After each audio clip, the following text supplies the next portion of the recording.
Hi, I'm John Napolitano with U.S. Wealth Management.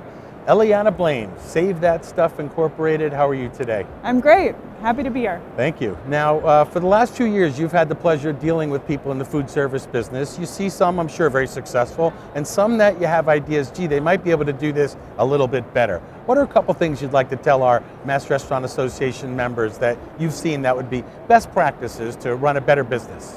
Right, so I think in terms of best practices, really what I'm doing is taking a look at the back alleyway. So with a lot of restaurants, there's so much focus on what the front presentation looks like and the quality of the food. That's critical to customers. Yet when you're really thinking about how to manage a business holistically, you want to also be thinking about the cost that's going into, managing trash, managing recycling, managing food waste.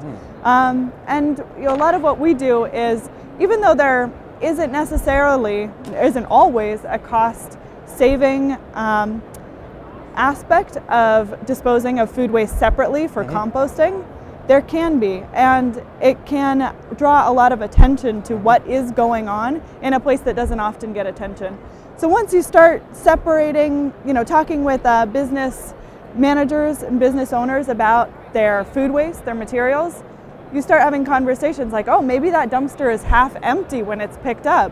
There could be cost savings in really right sizing that. So you bring attention to that.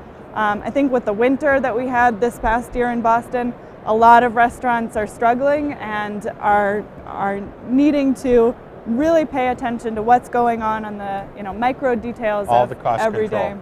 So you'll recoin the term from soup to nuts, from soup to trash with Save That Stuff. Thank you, Eliana. Thank you. We like to say food to farm, not only farm to table and farm to food, but also local management is thinking about food back to the farm.